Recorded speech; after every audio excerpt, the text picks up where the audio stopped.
এমন তো হয় যে একই বাড়ির উপরে কয়েকটি ঘর, 3টা ঘর, 4টা ঘর, 5টা ঘর, অথবা এই বাড়িতে কয়টা ঘর, ওই বাড়িতে কয়টা ঘর, অথবা আপনি আপনার আরেক আত্মীয়ের বাড়িতে গেলেন, তো এক বাড়ি থেকে যখন আপনি আরেক বাড়িতে যাবেন, এক ঘর থেকে যখন আপনি আরেক ঘরে যাবেন, আপনি আপনার নিজের ঘর ব্যতি রেখে যখন আরেক ঘরে যাবেন, তখন কি নির্দেশ?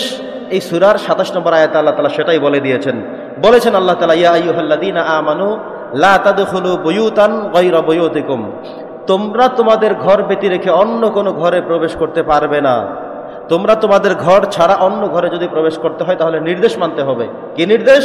হাত্তা তাস্তানিসু, তোমরা অনুমতি নিতে হবে। ওয়া তুসাল্লিমু, সালাম দিতে হবে, আলা আহলিহা, গৃহবাসীকে। ধরুন আপনি আপনার চাচার বাড়িতে যাবেন, আপনি আপনার খালার বাড়িতে যাবেন, আপনি আপনার আরেক ঘরে ঢুকবেন বাড়ির উপরে, আপনার করণীয় কি? ভালো করে খেয়াল করতে হবে। আপনি গিয়ে প্রথমে সালাম দিতে হবে, অনুমতি দিতে হবে যে আসসালামু আলাইকুম ওয়া রাহমাতুল্লাহ, বাড়িতে কেউ আছেন কিনা, কথা আছে, আমি ভিতরে আসতে পারি কিনা। এটি হলো অনুমতি। এখানে এই কাজগুলো আপনাকে করতে হবে, কোরআনের আদেশ, কোরআনের নির্দেশ। আমরা করি কি? প্রয়োজন হয়েছে আস্তে গিয়ে হুট করে ঢুকে যাই, খালার বাড়ি সালাম কালাম না দিয়ে আস্তে ভিতরে প্রবেশ করে যাই। কিন্তু কোরআন সরাসরি নিষেধ করেছে। আল্লাহর কথা, এখানে কত জঘন্যতম কথা, একটু অনুধাবনের দৃষ্টিকোণ থেকে শুনলে বুঝতে সক্ষম হবেন যে কেন আল্লাহ তাআলা এমন করলেন। অনেক সময় এমন হয়, আমরা আমাদের ঘরে অপ্রস্তুত, আমাদের সামনে বিছানাটা একটু এলোমেলো করা আছে, ঘরের মধ্যে আমাদের সাজসজ্জা নাই, টেবিলটা অগোছালো, ঘরটা অপরিচ্ছন্ন। অনেক সময় অনেক এমন কিছু হয়ে থাকে, হঠাৎ করে যদি কোনো এক আত্মীয় স্বজন বাড়িতে এসে প্রবেশ করেই যায়, লজ্জা পেতে হয়। টেবিল গোছানো নেই, ঘরের মধ্যে নোংরা, হাঁস মুরগি লালন পালন করা হয় সেগুলো ময়লা করে আছে, চোখের উপরে বিছানাটা ঠিকমতো করা নাই, নতুন বিছানা নাই, ময়লাযুক্ত অপরিষ্কার কিছু বিছানাও আমাদের থেকে থাকে। এ সময় হঠাৎ করে আপনি ঘরে প্রবেশ করলেন, গৃহবাসী তারা লজ্জা পাবে, তারা নিজেদেরকে হীনমন্যতায় ভুগবে। এমনও হতে পারে তারা তাদের পোশাকে আশাকে ঠিক ছিল না, এমনও হতে পারে তাদের ঘরের পর্দাটা ফালানো ছিল না। কথা বলেন, এমন হতে পারে না? এমন করে সময় হঠাৎ করে আপনি ঘরে যখন প্রবেশ করেই ফেললেন, এটা আপনার জন্য লজ্জাস্কর, তাদের জন্য লজ্জাস্কর। এই গুরুত্বপূর্ণ বিষয়টাকে স্বয়ং আল্লাহ তাআলা এবার অনুধাবন করে নিজে আয়াত নাযিল করে বলেছেন, ইয়া আইয়ুহাল্লাযীনা আমানু লা তাদখুলু বুয়ুতান গায়রা বুয়ুতিকুম হাত্তা তাস্তানিসু ওয়া তুসাল্লিমু আলা আহলিহা। হে ঈমানদারগণ, শুনে রাখো, তোমরা তোমাদের নিজেদের ঘর ছাড়া যদি অন্য কোনো ঘরে প্রবেশ করতে হয়, হোক সে তোমার প্রতিবেশী, হোক সে তোমার আত্মীয় স্বজন, হোক সে তোমার কোনো অন্য কোনো জায়গার কেউ, তোমার দায়িত্ব হলো লা তাদখুলু বুয়ুতান, তুমি তার ঘরে প্রবেশ করতে পারবে না, হাত্তা তাস্তানিসু, যতক্ষণ আমরা অনুমতি নাও, ওয়া তুসাল্লিমু, যতক্ষণ না তুমি সালাম দাও, আলা আহলিহা, গৃহবাসীকে। পড়েন সুবহানাল্লাহ। আপনি কি চিন্তা করেছেন যে একজন মুসলমান আরেকজনের ঘরে ঢুকবে, সেখানে আল্লাহ তাআলার বিধি নিষেধ, সেখানে আল্লাহ তাআলা কথা বলেছেন, সেখানে কাউকে ছাড় দেননি, সেখানেও আপনি মনমতো করবেন সেটা সুযোগ নাই। আল্লাহ তাআলা বলে দিয়েছেন, তুমি আরেকজনের ঘরে প্রবেশ করতে হলে 2টা কাজ করতে হবে। নাম্বার 1, সালাম দিতে হবে, নাম্বার 2, অনুমতি দিতে হবে। এরপরে দেখেন, অনুমতির ক্ষেত্রে আবার হাদিসের মধ্যে গুরুত্বপূর্ণ কথা আছে। নবী করিম সাল্লাল্লাহু আলাইহি সাল্লাম বলেছেন, যখন তোমরা কারো ঘরের দরজার সামনে গিয়ে দাঁড়াবে, তখন তুমি তাদের দরজার দিকে মুখ করে দাঁড়াবে না, তুমি একদিকে হয়তো ডানে অথবা বামে মুখ করে দাঁড়াবে। অর্থাৎ আপনি যখন এই দরজার সামনে গিয়ে দাঁড়ালেন, দরজা খুললো, হতে পারে একজন মহিলা দরজাটা খুলতে আসছে, কোনো পুরুষ ঘরে নেই, অথবা তার বড় একটি মেয়ে দরজা খুলতে আসছে, যার সাথে আপনার পর্দাটার বিধান ফরজ ছিল। উনি হয়তো মনে করছেন ওনার বাবা আসছে বা ভাই আসছে বা এমন কেউ আসছে যিনি দরজা খুলতে পারবেন। খোলার পরে দেখলো আপনাকে, চোখে চোখ পড়ার পরে লজ্জা পেল, পর্দার ব্যাঘাত ঘটলো, গুনাহগার হতে হলো। কথা কি বুঝতেছেন? নবী করিম সাল্লাল্লাহু আলাইহি ওয়াসাল্লাম বলেছেন, যখন তোমরা কারো দরজার সামনে দাঁড়াবে, তখন তোমরা হয় ডানে অথবা বাম দিকে মুখ করে দাঁড়াবে, দরজা কড়া নাড়বে, সালাম দিবে, খুলতে বলবে, আর আরেক দিকে ফিরে দাঁড়াবে, অপেক্ষায় থাকবে দরজা খোলার পরে তারা কি বলে তোমাকে। যদি বলে আসেন, তখন ঢুকবেন। দরজা খোলার আগে যদি পরিচয় জিজ্ঞাসা করে, পরিচয় দিবেন, স্পষ্ট করেই করতে হবে। বিধান কার? আল্লাহর। পড়েন না সুবহানাল্লাহ। তাহলে একজন মানুষ আরেকজন মানুষের ঘরে ঢুকবে, আল্লাহ তাআলা এখানেও ছাড় দেন, এটা একটি বিধান। কোরআনের যে 500 গুরুত্বপূর্ণ বিধানের কথা বললাম, এটাও একটা বিধান। অতএব আমরা যখন নিজের ঘর ব্যতি রেখে অন্য কোনো ঘরে প্রবেশ করব কিংবা যাব, আমরা যেন সালাম দেই, অনুমতি নেই, এরপরে যেন আমরা প্রবেশ করি। শুধু আরেক বাড়িতে আরেক ঘরের কথাই না। যদি এমন হয় আপনি একটি রুমে থাকেন বা একই ঘরের মধ্যে কয়েকটা রুম থাকে, আপনার মায়ের রুম, বাবার রুম, ভাইয়ের রুম, আপনি সেই রুমে যাওয়া প্রয়োজন, আপনি সেখানে হুট করে ঢুকে যেতে পারবেন না। সেখানে অনুমতি আছে। মায়ের কাছে সন্তান যাবে, সেখানে বলতে হবে মা আমার কথা আছে, আপনার কাছে আসতে পারবো কিনা। মা অপ্রস্তুত থাকতে পারে না। এমনভাবে অপ্রস্তুত ছিলেন, আপনিও ঢুকে গেলেন, মাও লজ্জা পাবেন, আপনিও লজ্জা পাবেন, হতে পারে না। এই জন্য আল্লাহ তাআলা এখানে বিধান করেছেন যে মায়ের কাছে যেতে হলে অনুমতি লাগবে। একজন সাহাবী বলছেন, ইয়া রাসূলুল্লাহ, আমি আমার মায়ের কাছে অনুমতি লাগবে? তিনি বলছেন, অবশ্যই লাগবে, কারণ তোমার মা তিনি অপ্রস্তুত থাকতে পারেন, এমন অবস্থায় থাকতে পারেন যে অবস্থায় তুমি প্রবেশ করলে তিনিও লজ্জা পাবেন, তুমিও লজ্জা পাবে। এই জন্য মায়ের কাছে প্রবেশ করতে হলেও সালাম দিয়ে অনুমতি নিয়ে তারপরে ঢুকতে হবে। পড়েন সুবহানাল্লাহ। ইসলামটা বুঝতে পেরেছেন কতটা ব্রড মাইন্ডের, কতটা শৃঙ্খলাবোধ মানুষকে শেখায়। কোনো সন্তান, কোনো ছেলেও যদি তার বাবার রুমে ঢুকে, তবুও তিনি বলে, ডেকে, জিজ্ঞাসা করে, অনুমতি নিয়ে তারপরে ঢুকবেন।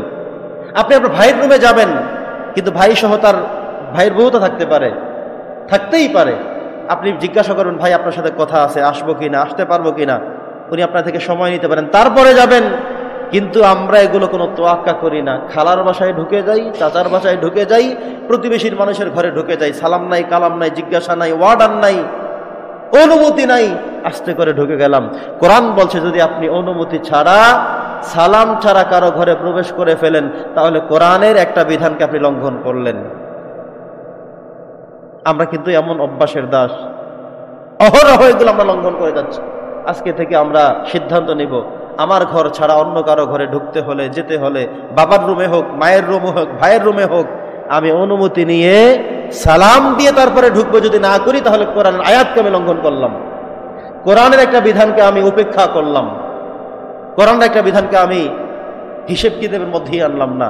আল্লাহ তাআলা আমাদেরকে এই বিধানটি মনে রাখার তৌফিক দান করেন।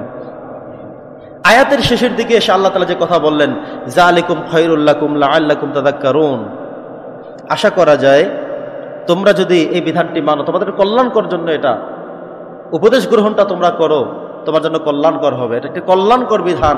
কার পক্ষ থেকে? আল্লাহর পক্ষ থেকে। তাহলে নবী করিম সাল্লাল্লাহু আলাইহি ওয়াসাল্লাম এখানে আরো একটি কথা বলেছেন। কোনো বাড়িতে আপনি গেলেন, ঘরে প্রবেশ করবেন, কিন্তু আপনি যাওয়ার পরে দরজায় দাঁড়ালেন, ভিতর থেকে বলা হলো যে না, ঘরে আসার অনুমতি নাই, আপনি চলে যান।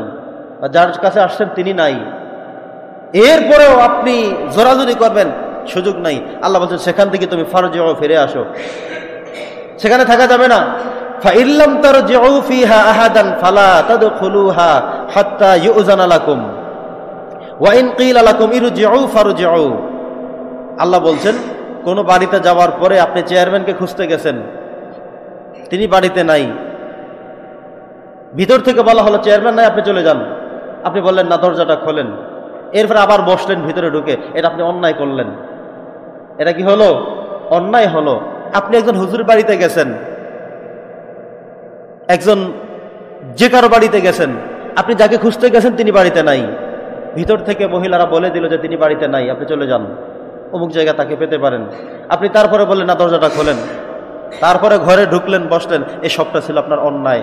কোরআন বলছে যদি ওয়াইন কিলা লাকুম ইরজিউ ফারজিউ, যদি তোমাকে বলা হয় যে আপনি চলে যান, তাহলে আপনি চলেই যেতে হবে। কথা কি বুঝতেছেন? তাহলে কোনো বাড়িতে আমরা যাওয়ার পরে আমরা দুইটা কাজ করব, তারপরে ভিতরে ঢুকবো। এক নম্বরে হলো সালাম, তারপরে হলো অনুমতি। যদি আমাকে অনুমতি দেয়, ঢুকতে দেয়, তাহলে আমি ঘরে ঢুকবো। কিন্তু অনুমতি নেওয়ার পরে আবার আমার মুখ আমি দরজার দিকে ফিরে দাঁড়াবো না। কারণ কোনো পুরুষ, কোনো মহিলা, যে কেউ দরজা খুলতে পারে, চেহারা নজর পড়তে পারে, গুনাহ হতে পারে, আমি আরেক দিকে ফিরে দাঁড়াবো। দরজার হয় ডানে অথবা বামে, কোরআন বলে দিয়েছে। এরপরে যখন দরজা খোলা হবে, ভিতরে ঢুকতে বলা হবে, তখন আমি ঢুকবো। যদি বলা হয় না চলে যান, তিনি বাড়িতে নাই, তাহলে আপনি চলে আসবেন। জোরাজোরি পারাপারি করা যাবে না, কোরআনের নির্দেশ। আল্লাহ তাআলা বলছেন যে ওয়াল্লাহু বিমা তা'মালুনা আলিম, আল্লাহ তাআলা তোমাদের সকল কিছুই তিনি জানেন, তিনি অবহিত, তিনি আমাদেরকে অবজার্ভিং করেন সব সময়, প্রতিটি মুহূর্তে। এই জন্যে এ কোরআনের বিধানকে আমাদের সহজ করে মেনে নিতে হবে। এটা হলো অন্যের বাড়িতে প্রবেশ করার ক্ষেত্রে স্বয়ং আল্লাহ তাআলার বিধান। তবে এখানে কিছু ব্যতিক্রম সে কথা আল্লাহ তাআলা বলে দিয়েছেন যে লাইসা আলাইকুম জুনাহুন আন তাদখুলু বুয়ুতান গায়রা মাসকুনাতিন ফিহা মাতাউল লাকুম, এমন কোন জায়গায় ঢুকতে তোমার অনুমতি নেওয়া লাগবে না যেটা সব সময় অনুমতি দেওয়াই আছে। খেয়াল করবেন, যেমন আপনি একটি দোকানে যাবেন, শপিং মলে যাবেন, মার্কেট করতে, দোকানদারি করতে, কিনতে, এখন আপনি তো দোকানের সামনে দাঁড়াবেন না, বলবেন না যে ভাই আমি কি আসতে পারি, এখানে বলার দরকার নাই। তিনি দোকান খুলেছেন, আপনারা আসবেন, মালামাল দেখবেন, দাম করবেন, পছন্দ হবে নেবেন। এখানে এই বিধান নাই, এই বিধান শুধুমাত্র বাড়িতে। মাসকুনাতিন, যেখানে মানুষ বাস করে, সেখানে এই বিধান। আল্লাহ তাআলা এটা আবার বলে দিয়েছেন যে তোমরা একই মাসালা সব জায়গায় খাটাতে যাবে না। এজন্য আল্লাহ বলেছেন লাইসা আলাইকুম জুনাহুন আন তাদখুলু বুয়ুতান গায়রা মাসকুনাতিন। আল্লাহ বলে দিয়েছেন যেখানে মানুষ বসবাস করে না, বিভিন্ন দোকান, শপিং মল ব্যতিক্রম যে সমস্ত জায়গাগুলো, সেখানে আপনি ঢুকতে পারবেন, দেখতে পারবেন, কেনাকাটা করতে পারবেন, সেখানের জন্য কোনো বিধিনিষেধ নেই। বিধিনিষেধ শুধুমাত্র মানুষের বাসস্থান জাতীয় বাড়ি ঘরগুলোর মধ্যে কথাই আল্লাহ তাআলা বলেছেন যে সে ঘরগুলোতে প্রবেশ করতে হলে অবশ্যই তোমাদেরকে অনুমতি নিয়ে তারপরে সেখানে প্রবেশ করতে হবে। সম্মানিত উপস্থিতি, এরপরে 30 এবং 31 দুটি আয়াতের মধ্যে আমাদেরকে পর্দার কথা আল্লাহ বলেছেন। প্রথম বলেছেন আল্লাহ তাআলা কুল্লিল মুমিনিনা ইয়াগুদ্দু মিন আবসারিহিম, হে রাসূল আপনি পুরুষ জাতীয় ঈমানদার মানুষদেরকে কথা বলে দিন, তারা যেন ইয়াগুদ্দু মিন আবসারিহিম, তারা যেন তাদের দৃষ্টিকে হেফাজতে রাখে, তারা যেন তাদের চক্ষুকে হেফাজতে রাখে, ওয়ায়াহফাজু ফুরুজাহুম, এবং তারা যেন তাদের লজ্জাস্থানকেও হেফাজতে রাখে। দুইটা কথা এখানে বলেছেন। দেখেন, একজন মানুষের জেনা ব্যভিচারের প্রথম হাতিয়ার হলো দৃষ্টি। একজন মহিলা মা বোন যদি তিনি তার পর্দা ছাড়াই তিনি যদি একেবারে খোলামেলা ভাবেই রাস্তা দিয়ে হেঁটে চলে, তখন যে কোনো মানুষের নজর পড়ে যায়। শয়তান এসে মধ্যখানে এখানে একটা মধ্যস্থতা শুরু করে দেয়, কারণ শয়তান সবসময় চাইবে পুরুষকে কোনো অপরাধী সাব্যস্ত করাতে এবং নারীদেরকে অপরাধ করাতে। যখনই একজন নারী তিনি অর্ধউলঙ্গভাবে রাস্তায় চলাচল শুরু করলেন, মুখ খোলা রেখে পর্দা ছাড়া তিনি যখন রাস্তায় চললেন, তখন মধ্যখানে শয়তান এসে একটি কাজ করে যায়। যেই পুরুষ তার দিকে লক্ষ্য করলো, এই পুরুষের দৃষ্টিতে তাকে ভালো করে তোলে, আবার যেই মহিলা যাচ্ছে এই মহিলার দৃষ্টিতে ওই পুরুষকে ভালো করে তোলে। ফলে তখন তাদের মধ্যে একটি অন্যায় করার প্রবণতা ব্রেনে চলে আসে। এই জন্য আল্লাহ তাআলা বলছেন এর প্রথম কাজ হলো তাদের দৃষ্টিকে কেমনে হেফাজতে রাখা যায়। তার মানে হলো আমরা যখন আমাদের মা বোনদেরকে রাস্তায় ছাড়বো, তখন যেন তাদেরকে 100% পর্দায় রেখে তারপরে ছাড়ি। যখন আমি পর্দা রেখে তাদেরকে ছাড়বো, তখন কেউ দেখার আর সুযোগ পাবে না। কেউ দেখতে না পারলে এখানে আর তৃতীয় শয়তান এসে কোনো কারসাজি করার সুযোগও পাবে না।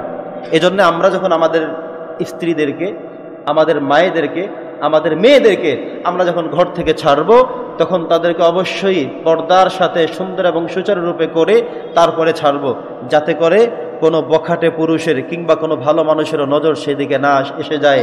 যখন একজন ভালো মানুষ নিজেকে মোত্তাকি করে রাখার চেষ্টা করলো, হঠাৎ করে এমন একটা মানুষের ছবি যখন তার চোখের সামনে পড়ে গেল, তখন শয়তান এসে তাকে কুমন্ত্রণার দিকে ঠেলে দিল যে এই যে তুমি যা দেখলাই মাত্র, কি অবস্থা, কি পরিস্থিতি। তখন তার মনের গহীনে চিন্তার সাগরে তাকে একটা দুশ্চিন্তার টেনশন করতে তাকে শুরু করে দেয়।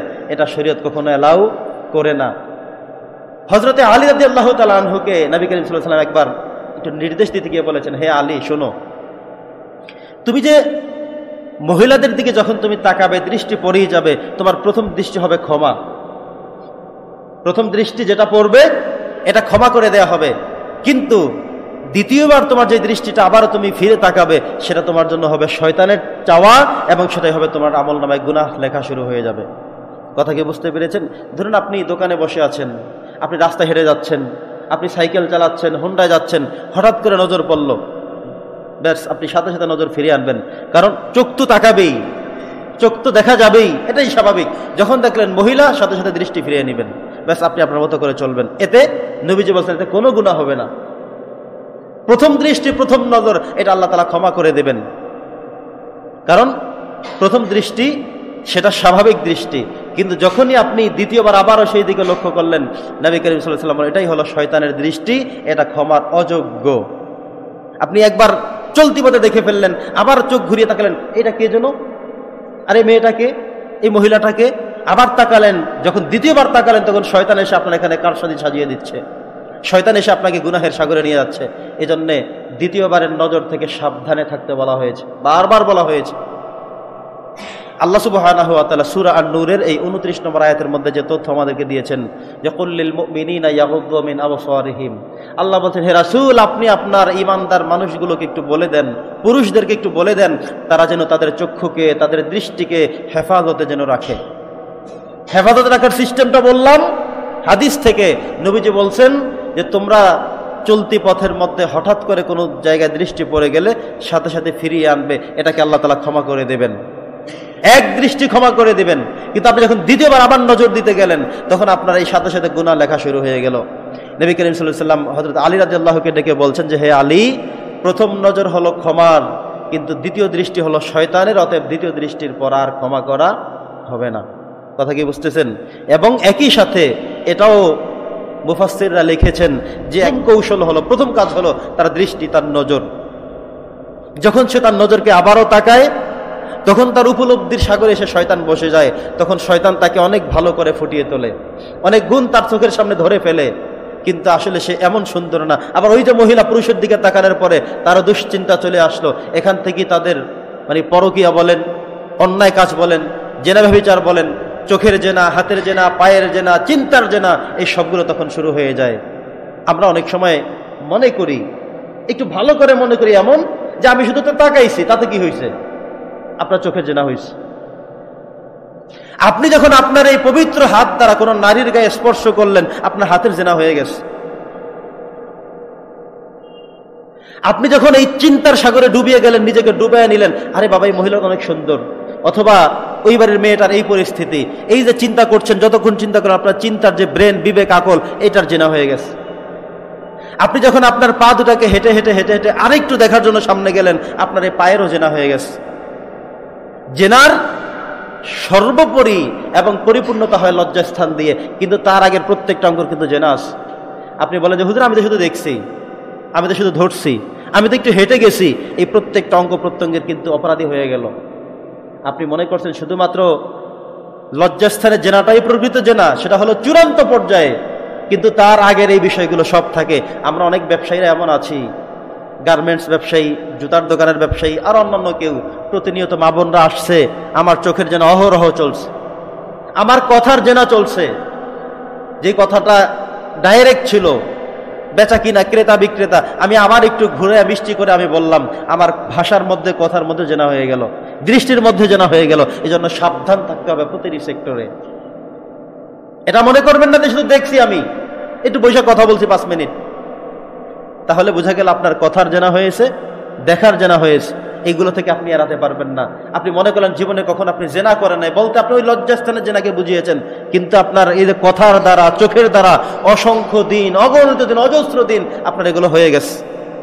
একজন গার্মেন্টস দোকানদার ভাই আমাকে বললেন, তাহলে হুজুর আমরা যেটা করি, নিঃসন্দেহে আপনাকে মানতে হবে, আপনি যে ব্যবসা করেন প্রতিনিয়ত অসংখ্য মা বোনদের সাথে কথা বলতে হয়, ব্যাপক দেখে মেয়েদের সাথে কথা বলতে হয়, আপনার এটা অন্যায় হচ্ছে, আপনাকে মানতেই হবে। এই কথা মেনেই আপনাকে ব্যবসা করছেন।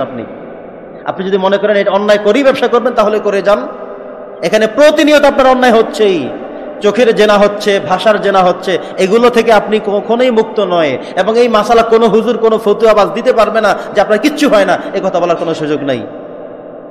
আপনি গার্মেন্টস দিয়েছেন, একটা ব্যবসা, অন্য ব্যবসা করেন, এখানে আপনার প্রতিনিয়ত অন্যায়গুলো কিন্তু আপনার হচ্ছে। আপনার মুক্ত থাকার যে সিস্টেম, সেটা আপনি নিজেকে বাতলে নেন যে কিভাবে আপনি এই ব্যবসা করার পরেও আপনার দৃষ্টির জেনা, চোখের জেনা থেকে মুক্ত থাকতে পারবেন, সেটা আপনি নিজের মধ্যে ঠিক করে নেন, ফিট করে নেন, কিভাবে করবেন। তো যে কথা এখানে বলছিলাম, আল্লাহ তাআলা বলছেন কুল্লিল মুমিনিনা ইয়াগুদ্দু মিন আবসারিহিম, নবী হে আপনি আপনার ইমানদার উম্মাহদেরকে কথা বলে দেন তারা যেন তাদের দৃষ্টিকে হেফাজতে রাখে। কত জঘন্য কথা! দৃষ্টি শক্তিকে, চাওয়া শক্তিকে, দেখা শক্তিকে এটা যেন তারা নিম্নগামী করে রাখে, হেফাজতে রাখে। এরপরে আল্লাহ তাআলা বলেছেন ওয়ায়াহফাজু ফুরুজাহুম, এবং পুরুষটা তাদের যেন পুরুষাঙ্গ এটা যেন তারা হেফাজতে রাখে। নবী করিম সাল্লাল্লাহু আলাইহি ওয়াসাল্লাম তো বলেই দিয়েছেন, যে ব্যক্তি তার জিহ্বা, বাকশক্তি, কথা বলার শক্তি, এই জিহ্বাকে যে ঠিক রাখতে পারবে আর লজ্জাস্থানে গ্যারান্টি যে দিতে পারবে, নবীজি বলেন তার জান্নাতের জিম্মাদার আমি নবী হয়ে গেলাম। সুবহানাল্লাহ।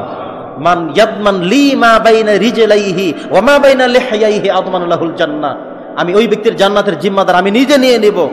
আল্লাহর থেকে চেয়ে নিব, দায়িত্ব নিয়ে নিব আমি, যে ব্যক্তি তার জিহ্বাকে গালিগালাজ অশ্লীলতা থেকে মুক্ত রাখতে পারলো এবং তার লজ্জাস্থানকে জেনাবে বিচার করলো না, এই মানুষটার জান্নাতের জিম্মাদার আমি নবী হয়ে গেলাম। সুবহানাল্লাহ। নবী যদি এখানে গ্যারান্টি হয়ে যায়, আর কি লাগবে সেখানে? অনেক সময় আমরা সাধারণ মানুষ চেয়ারম্যানের কাছে বলি, চেয়ারম্যান সাহেব আমার এই কাজটা করে দিতে হবে। উনি যদি বলে এটা দায়িত্ব আমি নিলাম, আপনি বোঝাতে তো হয়েই গেছে, তাইলে বিষয়টা এমন না আমার তো হয়েই গেছে। আপনি যেটার জন্যই গেলেন, এমপি সাহেব বললো তোমার দায়িত্ব আমার, আমি নিয়ে নিছি, যাও। তাইলে আমরা বুঝলাম যে আমার সবটা হয়ে গেছে, আর বাকি নাই কিছু। নবীজি কথাটুকুই বলেছেন, মান ইয়াদমান লি মা বাইনা রিজলাইহি ওয়া মা বাইনা লিহইয়াইহি আদমানু লাহুল জান্নাহ।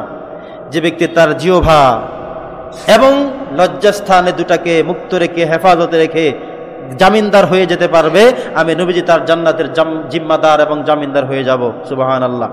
এই জন্য আমরা আমাদের জিহ্বা, কথা বলার শক্তিকে আমরা যেন ঠিক রাখি এবং লজ্জাস্থানকে হেফাজতে, কখনোই জেনা ব্যভিচারের হাজারো সুযোগ থাকবে, পাবো, হবে, এই সমস্ত ইচ্ছা শক্তি থেকে নিজেকে হেফাজতে রাখতে হবে। এই জন্যে ওলামায়ে কেরামদের জীবনী পড়ে দেখেন, নির্ধারিত বয়স হওয়ার পরে সবাই বিবাহতে উদ্বুদ্ধ করে। নবী রাসূলদের জীবনী পড়ে দেখেন, সাহাবীদের জীবনী পড়ে দেখেন। আমাদের সমাজে যেটা মনে করা হয় 30 বছরের আগে বিয়ে নয়, ওই সমস্ত কথা ওই সমাজে চলতোই না।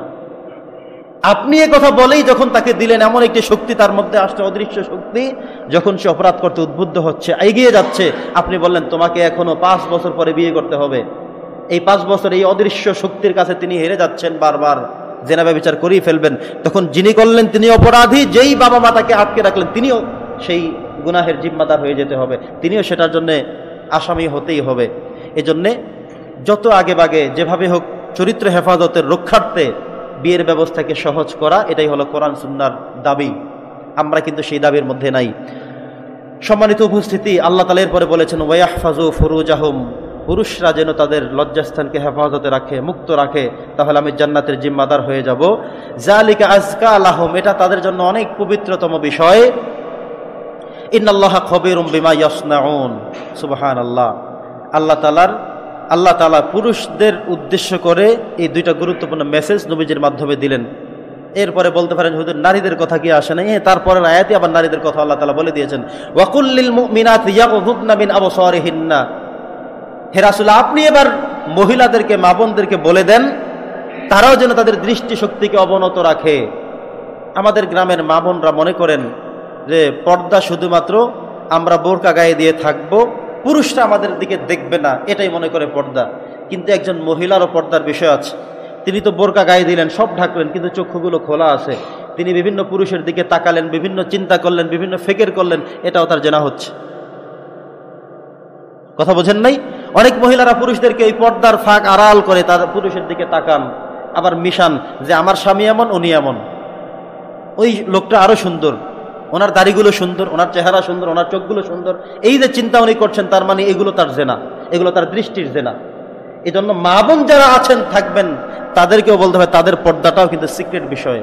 আল্লাহ তাআলা আলাদা করে আয়াত দিয়ে তাদেরকেও বলেছেন ওয়াকুল লিল মুমিনাতি ইয়াগযুদনা মিন আবসারিহিন্না, প্রত্যেক মা বোনরা যেন তাদের দৃষ্টিকে হেফাজতে রাখে। তারা বোরকা গায়ে দিয়ে বের হয় মানে আমরা দেখতে পারলাম না, ব্যাস একটা হলো। কিন্তু তারাও যদি আবার এভাবে তাকাইতে থাকে, দেখতে থাকে, তাহলে তাদের পর্দা গেল কোথায়? তিনি তাকে সেভ করলেন, আমরা যেন তাকাইতে না পারি, কিন্তু তিনি নিজেকে কিভাবে সেভ করলেন? নিজে যে আরেকজনের দিকে তাকালেন, পুরুষদের দিকে তাকালেন, সেটা কি করে হলো? এটাও কিন্তু ঠিক রাখতে হবে। এরপর আল্লাহ তাআলা মা বোনদের উদ্দেশ্য করে আরো বলেছেন ওয়াহফাজনা ফুরুজাহুন্না, তারা যেন তাদের লজ্জাস্থানকে হেফাজত রাখে। দেখেন, এদিকে পুরুষদেরকে অন্যায় থেকে বাঁচাবার জন্য আল্লাহ তাআলা আয়াত নাজিল করে প্রথমে বলে দিয়েছেন প্রত্যেকটা পুরুষ যেন তাদের চক্ষু হেফাজতে রাখে, লজ্জাস্থানে হেফাজতে রাখে। আবার পরের আয়াতে এসে মা বোনদেরকে বলছেন তোমরাও তোমাদের চক্ষু হেফাজতে রাখো, লজ্জাস্থান হেফাজতে রাখো। তাইলে তার অপরাধ হলো না? এই দুইটা আয়াত লঙ্ঘন করে মেয়েরা তাদের দৃষ্টির অবস্থানকে লঙ্ঘন করে, লজ্জাস্থানকে হেফাজতের বিষয়টাকে লঙ্ঘন করে। আবার একজন পুরুষ তার দৃষ্টি শক্তির এই বিধানকে লঙ্ঘন করে, তার লজ্জাস্থান হেফাজতের বিধানকে লঙ্ঘন করে, এতগুলো বিধান লঙ্ঘন করে তারা অপরাধে লিপ্ত হয়, নাউজুবিল্লাহ। অথচ এই বিধানগুলো যদি একটু অনুধাবনের দৃষ্টিকোণ থেকে দেখা হতো, চিন্তা করা হতো, অপরাধের দিকে এক পা আগানোর কোনো সুযোগ তো ছিল না। সম্মানিত উপস্থিতি, আল্লাহ তাআলা এই আয়াতগুলো দিয়ে আমাদেরকে বারবার সতর্ক করেছেন আমরা পুরুষরা এবং আমাদের মা বোনরা, ইমানদার পুরুষরা, ইমানদার নারীরা, আমরা যেন আমাদের দৃষ্টিশক্তি, আমরা যেন আমাদের লজ্জাস্থান, এগুলোকে যেন আমরা রক্ষা করি, হেফাজতে রাখি, মুক্ত রাখি। আরেক হাদিসে নবীজি বলছেন, যেটা কিছুক্ষণ আগেও বলেছিলাম, নবীজি বলছেন যে ব্যক্তি তার লজ্জাস্থান এবং তার জিহ্বা শক্তি, কথা বলার শক্তিকে হেফাজতে রাখতে পারবে, আমি নবীজি তার জান্নাতের জিম্মাদার হয়ে যাব। এজন্য আমাদের মনে রাখতে হবে এই দুইটার জিম্মাদার আমরা হয়ে যাই। নবীজি বলেছেন এই দুইটার জিম্মাদার হলে আমিও জিম্মাদার হয়ে যাব। তাহলে নবীদের সেই কথায় আমরা একত্রিত হই। আমরা আমাদের দৃষ্টিশক্তি এবং লজ্জাস্থানের যে এই দুইটাকে যদি আমরা হেফাজত করতে পারি, তাহলে অবশ্যই আল্লাহ তাআলা আমাদেরকে ক্ষমা করে দিবেন। সম্মানিত উপস্থিতি, নবী করিম সাল্লাল্লাহু আলাইহি সাল্লাম নারীদের সাজসজ্জার ব্যাপারে কথা তো বলেছেনই, স্বয়ং আল্লাহ তাআলাও কোরআনের মধ্যে তাদের ব্যাপারে কঠিনতম বিধান দিয়ে দিয়েছেন। দেখেন আল্লাহ সুবহানাহু ওয়া তাআলা এখানে যে কথা বলেছেন যে ওয়ালা ইউবদিনা যিনাতাহুন্না ইল্লা মা যাহারা মিনহা ওয়াল ইয়াদরিবনা বিখুমুরিহিন্না আলা জুয়ুবিহিন। নবী করিম সাল্লাল্লাহু আলাইহি সাল্লামকে আল্লাহ তাআলা বলেছেন, হে নবী, আপনি ঈমানদার মহিলাদেরকে এটাও বলে দেন। জাহিলি যুগে অনেকের মনে করত মাথার উপরে একটা ওড়না দিয়ে পেঁচায় রাখলেই বা মাথাটা ঢেকে রাখলেই পর্দা। আল্লাহ বলছেন না, এটার নাম শুধুমাত্র পর্দা নয়।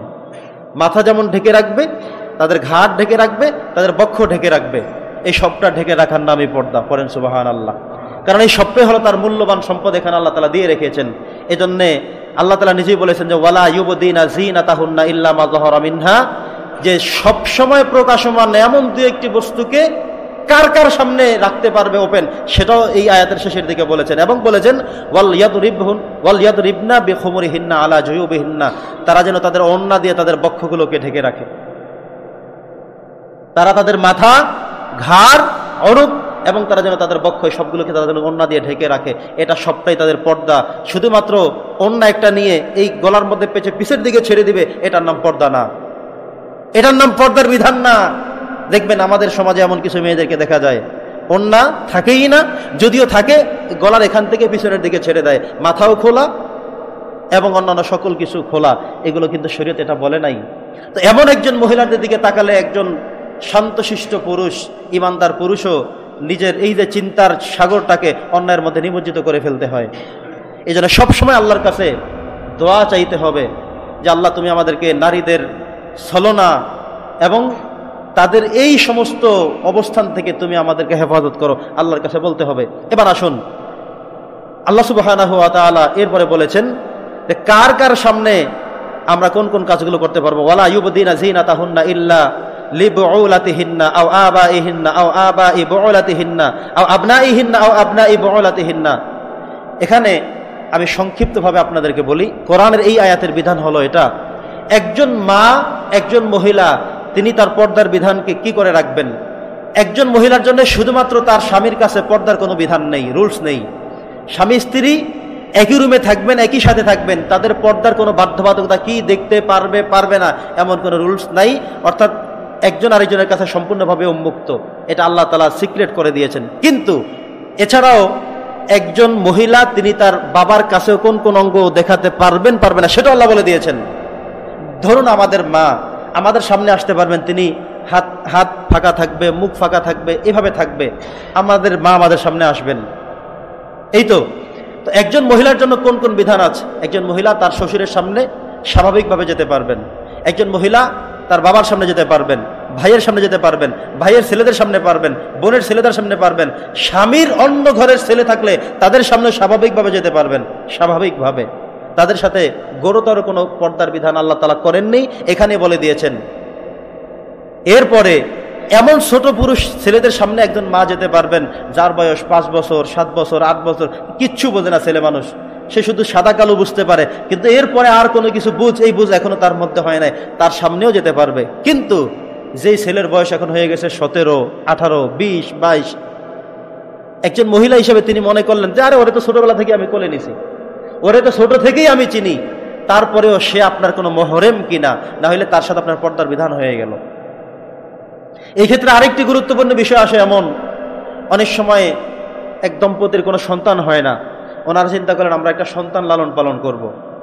তো স্বামী স্ত্রী দুজনে মিলে সিদ্ধান্ত করে একটা মেয়ে যখন আনলো, মেয়ে আনার পরে এই মেয়ের সাথে এই যে মেয়ের এখন যে বাবা যিনি তাকে পালককৃত বাবা, যিনি পালতে আনলেন, এই পুরুষ আর মহিলা, এই পুরুষ এখন তার বাবা হয়ে গেল ঠিক, কিন্তু তিনি এমন বাবা হননি যেই বাবা তাকে বিয়ে করতে পারবে না, যে বাবার সামনে সে পর্দার বিষয়টা বিধান আসবে, এটা না। এই মেয়ের বয়স যখন 9-10 বছর হয়ে যাবে তখন এই বাবা তার সাথে আর দেখাই দিতে পারবে না। আবার এমন একজন ছেলে আনা হলো যাকে লালন পালন করতে গিয়ে একটা সময় যখন তার 15-16 বছর হয়ে গেল, ওই মা তাকে ছেলে হিসেবে আর দেখাও দিতে পারবে না। পালক পুত্র, পালক মেয়ে, এখানে কিন্তু খুব সাবধান থাকা লাগবে। পারবে কোনটা? যদি এমন হয় যেই সন্তানকে 2 বছরের আগে আনা হলো, মনে করেন 1 বছর 1.5 বছর এনে যদি মা কোনোভাবে তার বুক থেকে দুধ পান করাতে পারে, অথবা তার আপন বোন দিয়ে বা এমন কাউকে দিয়ে দুধ পান করালো, সে তার দুধ খালা হয়ে গেল, দুধ চাচি হয়ে গেল, বা দুধ মা হয়ে গেল, এটা যদি করতে পারে তখন শরীয়তের বিধান সেখানে ঠিক আছে। কিন্তু দুধ পান করাতে না পারলে এখানে আর কোনো বিধান খাটবে না। মেয়ে হলে যথাসময় তার পর্দা করতে হবে, ছেলে হলে যথাসময় মাকে এই ছেলের থেকে পর্দা করতে হবে। আমরা অনেক সময় মনে করি পাল্লক পুত্র, না, পাল্লক পুত্র আপনার বংশের কেউ না, পাল্লক পুত্র আপনার ব্লাডের কেউ না, ফতুয়ার মাসালা এসে কোনোভাবে সে খাটে না। এই জন্য পাল্লক পুত্র বলে তার সাথে দেখা দেওয়া, কথা বলা, একসাথে থাকা, এগুলো কখনোই শরীয়ত গ্রহণ করবে না। আপনি যদিও বলেন যে আমার হুজুর মনে ফিলিংসটা খারাপ কিছু আসে না, এটা বলারও সুযোগ নাই। মনের মধ্যে ফিলিংস কি আসুক না আসুক এটা আলাদা কথা, কিন্তু মাসালা তো হলো তার আগের কথা, কোরআনের বিধান হলো তার আগে। এরপরে আপনার কাছে কেমন ফিলিংস হয় কি হয় না, সেটা তো এখানের বিষয় না, সেটা হলো পরের চ্যাপ্টারের বিষয়। আরেকটি বিষয় হলো, কেউ কেউ মনে করেন যে এটা জায়েজ করার জন্য এনে দুধ পান করিয়ে দেবেন, ঠিক হয়ে যাবে। তবে দুধ পানের লিমিটেশন আজকে বলে দেই, খেয়াল রাখবেন। 2 বছর, কত বছর? একটা বাচ্চাকে আনলেন, তার বয়স 2 বছর হয়ে গেছে, 2.5 বছর চলে, 3 বছর চলে, এখন এনে এই 3 বছরের একটা ছেলেকে দুধ পান করিয়ে দিবেন, এটা আর হবে না। দুধ পানের বিধান ছিল 2 বছর পর্যন্ত। কত বছর? 2 বছর পর্যন্ত দুধের বিধান ছিল। আপনি 3 বছরের ছেলেকে এনে জায়েজ করার জন্য 3 বছরের ছেলেকে দুধ খাওয়াই দিলেন, এটা এখন আর হবে না, কারণ দুধের বয়স তার ওভার হয়ে গেছে। তাহলে মানুষ তো এমনই করতো, আনতে হবে দুধ 2 বছরের আগে, এনে তাকে এমন কাউকে দিয়ে দুধ পান করাতে হবে যে ওই মহিলার যে পালক মা হবেন তার আপন বোনের থেকে এ জাতীয় খাওয়াতে হবে, তাহলে সে দুধ খালা হয়ে গেল, দুধ খালার সাথে দেখা দেওয়া যায়, এই রুলসে আসতে পারবে, অন্যথায় পারা সম্ভব না। এজন্যে শরীয়তের বিধান, কত বিধান যে রয়েছে আমরা মানি না।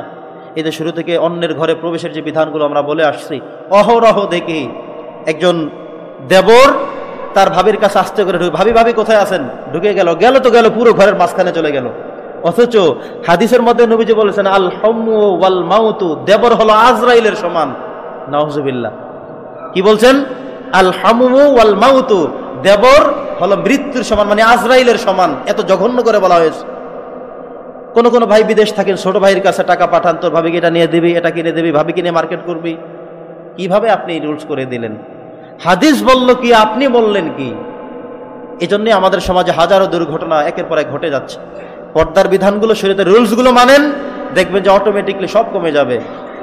যে সমস্ত মহিলাদের ঘরে, এই যে অন্যায়ের কথা তো আমি বলছি না, মানে অন্যায়ের প্রশ্রয়ের কথা বলছি না, একজন মহিলার ঘরে 3-4 জন পুরুষ ঢুকে অপকর্ম করলো, এভাবে মাঝে মধ্যে আমাদের সোশ্যাল মিডিয়া আমরা দেখি। তার আগে লক্ষ্য করে দেখেন, মহিলাকে অবশ্যই তিনি বাজারে গিয়েছেন, এমনভাবে গিয়েছেন, বেপর্দাভাবে চলেছেন, যেটা ওই পুরুষটা তাকে দেখে তাদেরকে পুরোপুরি শয়তান আসক্ত করে ফেলেছে। কিন্তু সে যদি তার এই পর্দার রুলসগুলো মেনে ঘর বাড়িতে থেকে শালীনতা রেখে তিনি চলতেন, তাহলে এমন দুর্ঘটনা ঘটতে হতো না। তিনি মার্কেটে গেছেন এমনভাবে, ওই পুরুষরা দেখে মনে করছেন এর বাড়িতেই যাওয়া লাগবে আমাদের, নাউজুবিল্লাহ পড়েন। তো এগুলো সূত্রপাত থেকে, আল্লাহর বিধান যখন আপনি পালন করবেন না, তখন আপনাকে একের পর এক অন্যায় আপনাকে অ্যাটাক করবে। শয়তানের কাজই তো হলো মানুষকে জাহান্নামে নেওয়া যায় কেমনে। শয়তান আল্লাহর কাছে চ্যালেঞ্জ করেই তো আসছে, আল্লাহ তুমি মানুষকে দেখি কতটুকু ক্ষমা করতে পারো, আর আমার কাজ হলো আমি তাদেরকে বিচ্যুতি করব, শুধু অন্যায় করাবো, শুধু অন্যায়ের মধ্যে আনন্দ দিব, প্রলোভন দিব। শয়তানের কাজই হলো এটা। আর মানুষ যখন নামাজে দাঁড়ায়া যায়, বিসমিল্লাহ আল্লাহুম্মা ইফতাহ লি আবওয়াবা রাহমাতিক বলে ভিতরে প্রবেশ করে, বিসমিল্লাহ বলে নামাজে দাঁড়ায়, শুরু করে, ওইটার মধ্যে শয়তান এসে ধোঁকা দেয়।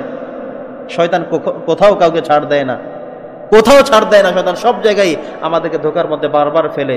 তবে আমাদেরকে অ্যালার্ট থাকতে হবে, সতর্ক থাকতে হবে। এত কিছুর পরেও যিনি তার নিজের চরিত্রকে, জীবনকে, চক্ষুকে, দৃষ্টিকে হেফাজতে রাখতে পারবেন, তার জন্যই জান্নাত অপেক্ষা করছে। বলেন আলহামদুলিল্লাহ। তো যেটা বলছিলাম, এখানে আল্লাহ সুবহানাহু ওয়া তাআলা সরাসরি এই আয়াতের মধ্য দিয়ে আমাদেরকে কার কার সাথে পর্দা করতে পারবো, কার সাথে স্বাভাবিক চলতে পারবো, সব বলে দিয়েছেন। অতএব এই রুলসের বাহিরে যাওয়ার কোনো সুযোগ নেই। প্রত্যেকটা দেবর, হাদিস শরীফে দেবরকে আজরাইলের সমতুল্য বলা হয়েছে, মাউত সমতুল্য বলা হয়েছে। আর আমরা যারা মনে করি যে আমার বড় ভাইয়ের সাথে না আমার বউ কথা বলে তাতে কি, বা আমার ছোট ভাইয়ের সাথে আমার বউ কথা বলে তাতে কি, ছোট ভাইকে পাঠায় তোর ভাবিকে গিয়ে নিয়ে আস, তোর ভাবিকে সহজা মার্কেট করে আস। এই যে কথা আপনি বললেন, অন্যায় কথা বললেন। যেখানে হাদিস বলছে আজরাইলের সাথে পাঠাইছেন মার্কেটে, তো আজরাইল কি করবে? আজরাইলের কাম তো আজরাইল করবেই, শয়তান কি আর বসে থাকবে? কখনোই না। এজন্যে সর্বোচ্চ পরিমাণ আমাদেরকে সিকিউরিটি থাকবে।